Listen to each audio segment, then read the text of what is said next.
Hello everyone, welcome to Current Affairs MCQs program. Let's begin with previous day's practice question. Question was, consider the following statements. 1. The Age of Consent Act of 1891 raised the age of consent for marriage to 12 years. 2. The Child Marriage Restraint Act 1929 marked the first legal intervention to control child marriages in India. 3. Under Prohibition of Child Marriage Act 2006, the legal age for marriage is set at 21 for women and 25 for men. How many of the statements given above are correct? Only one, only two, all three, or none? The correct answer is option B, only two. The British government introduced legislative measures to curb the practice, notably the Age of Consent Act of 1891, which raised the age of consent for marriage to 12 years. Hence, statement 1 is correct. The Child Marriage Restraint Act 1929, also known as the Sarda Act, set the minimum age for marriage at 14 for girls and 18 for boys, marking the first legal intervention to control child marriages. Hence, statement 2 is correct. Prohibition children from being married before the legal age. Under the Act, the legal age for marriage is set at 18 for women and 21 for men. Hence, statement 3 is not correct. Hence, option B is the correct answer. Now let's start today's episode. First question is, consider the following statements regarding international treaties related to nuclear weapons. 1. The Comprehensive Nuclear Test Ban Treaty or CTBT is currently in force and bans all nuclear explosions. 2. The Treaty on the Non-Proliferation of Nuclear Weapons aims to prevent the spread of nuclear weapons and has faced criticism for creating a divide between nuclear and non-nuclear states. 3. The International Day Against Nuclear Test is observed on 29th August to promote awareness about the harmful effects of nuclear test. Which of the statements given above is or are correct? 1 only, 2 and 3 only, 1 and 2 only, or 1, 2 and 3? The correct answer is option B, 2 and 3 only. Comprehensive Nuclear Test Ban Treaty is not yet fully in force. The CTBT bans all nuclear explosions, aiming to curb the development of new weapons. Hence, statement 1 is not correct. Non-proliferation of nuclear weapons aims to prevent the spread of nuclear weapons and has faced criticism for creating a divide between nuclear and non-nuclear states. Hence, statement 2 is correct. International Day Against Nuclear Test. The objective of observing this day, celebrated on 29th August, is to educate the public about the need to ban nuclear tests and prevent their harmful effects on people's lives and health. Hence, statement 3 is correct. Hence, option B is the correct answer. Next question, consider the following statements regarding India's cloud chamber and related initiatives. 2. India's cloud chamber will enhance understanding of cloud physics, specifically under conditions common to Indian weather systems. 2. Mission Mausam primarily focuses on increasing the annual rainfall in India by 46%. Which of the statements given above is or are correct? 1 only, 2 only, both 1 and 2, or neither 1 nor 2? The correct answer is option A, 1 only. India's cloud chamber will have convection properties to gain a better understanding of cloud physics under conditions commonly affecting Indian weather systems. Hence, statement 1 is correct. Mission Mausam aims to enhance weather forecasting and manage specific weather events, not solely focused on increasing rainfall. Hence, statement 2 is not correct. Hence, option A is the correct answer. Next question, consider the following pairs related to maritime exercises conducted by India with different countries. Exercise and countries. 1. Sea Dragon, South Africa. 2. Veer Guardian, South Korea. 3. Spacex, United States. How many of the above pairs is or are correctly matched? Only 1, only 2, all 3, or none? The correct answer is option A, only 1. Key military exercises of India: Sea Dragon, India, USA, Japan, Canada, and South Korea. Hence, pair 1 is not correctly matched. La Pérouse, India, Australia, United States, France, Japan, and United Kingdom. Exercise Veer Guardian, air exercise between India and Japan. Hence, pair 2 is not correctly matched. Exercise Kakadu, a biennial exercise hosted by Australian Navy between Malabar countries. And exercise Spacex, India and US. Hence, pair 3 is correctly matched. Hence, option A is the correct answer. Next question, consider the following statements related to red dwarf stars. 1. They represent the majority of the stars in the Milky Way galaxy. 2. They possess a mass about 60% of that of the Sun. 3. Their red color suggests an extremely high temperature. How many of the above statements is or are correct? Only one, only two, all three, or none? The correct answer is option B, only two. A red dwarf is the smallest, coolest type of star, making up 60 to 70% of stars in the Milky Way. Hence, statement 1 is correct. They have masses from about 0.08 to 0.6 times or 60% that of the Sun. Objects smaller than red dwarf stars are called brown dwarfs and do not shine through the thermonuclear fusion of hydrogen. Hence, statement 2 is correct. Its red color indicates a low temperature. Hence, statement 3 is not correct. Hence, option B is the correct answer.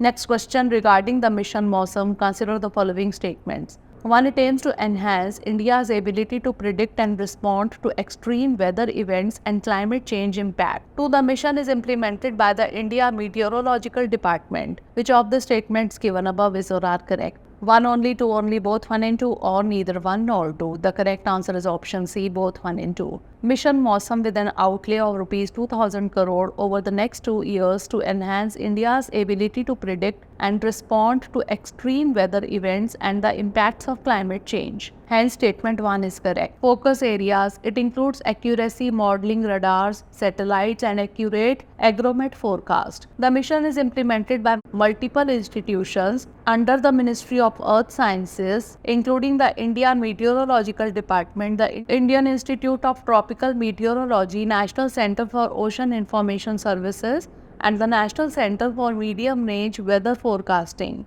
Hence, statement 2 is correct. Hence, option C is the correct answer. Next question, consider the following statements. 1. World Food Day is observed on October 16th every year, marking the establishment of the Food and Agriculture Organization. 2. Right to food is recognized by the Universal Declaration of Human Rights 1948. Which of the statements given above are correct? 1 only, 2 only, both 1 and 2, or neither 1 nor 2? The correct answer is option C, both 1 and 2. World Food Day is observed on 16th October, focusing on the urgent need to eradicate hunger and build resilient global food systems. It marks the establishment of the Food and Agriculture Organization by the United Nations on 16th October 1945. The theme for 2024 is the right to food for a better life and a better future.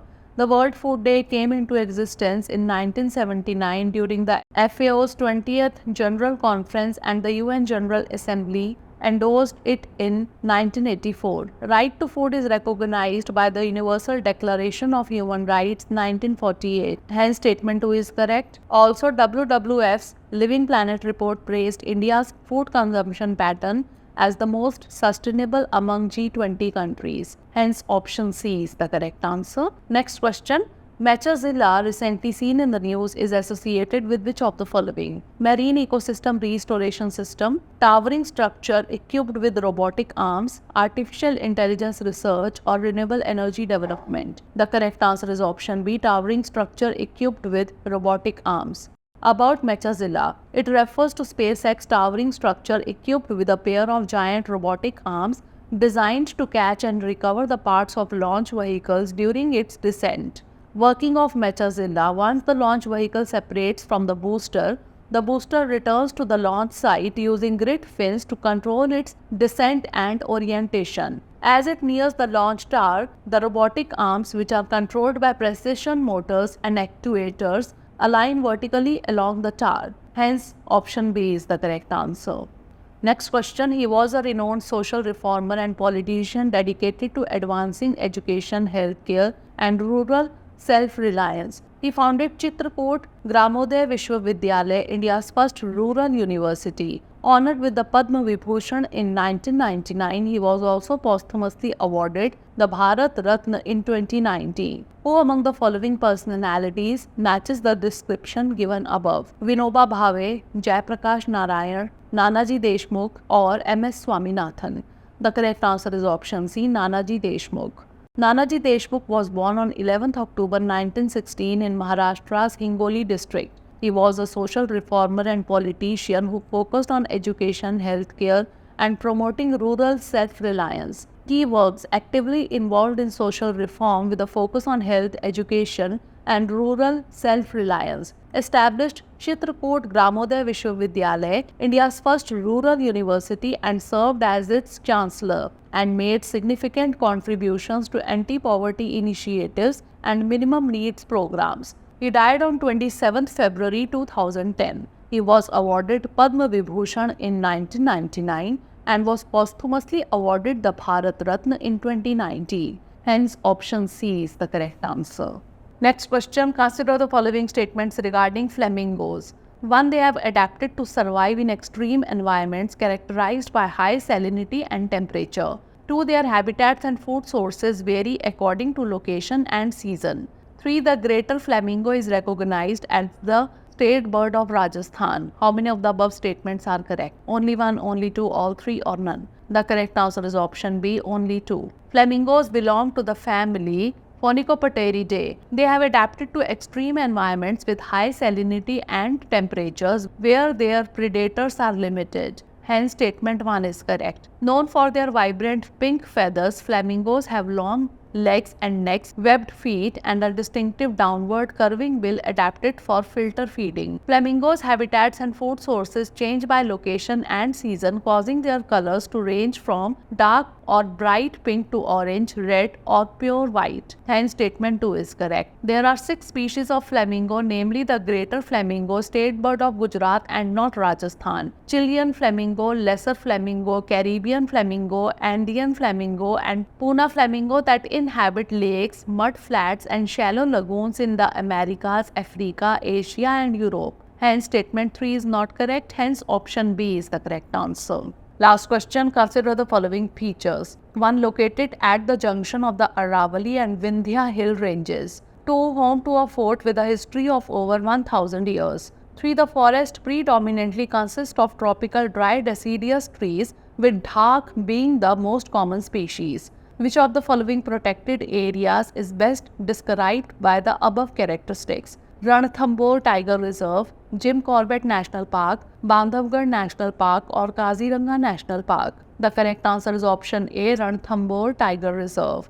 The Ranthambore Tiger Reserve, located at the junction of the Aravalli and Vindhya hill ranges in Rajasthan, is renowned for its diverse ecosystem and rich history. The presence of the Ranthambore fort, which dates back over 1000 years and was built by a Chauhan ruler in 944 AD, adds historical significance to the area. Additionally, the forest type in the reserve is predominantly tropical dry deciduous, characterized by the common species dhak, which is well suited to withstand long periods of drought.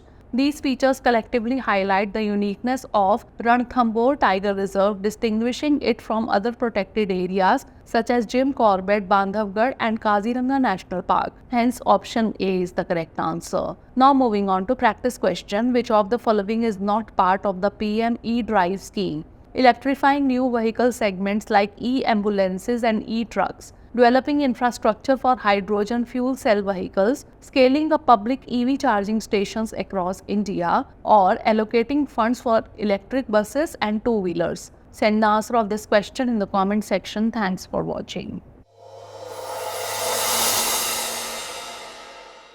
For more informative content, like, share and subscribe, and do not forget to press the bell icon to get the notifications.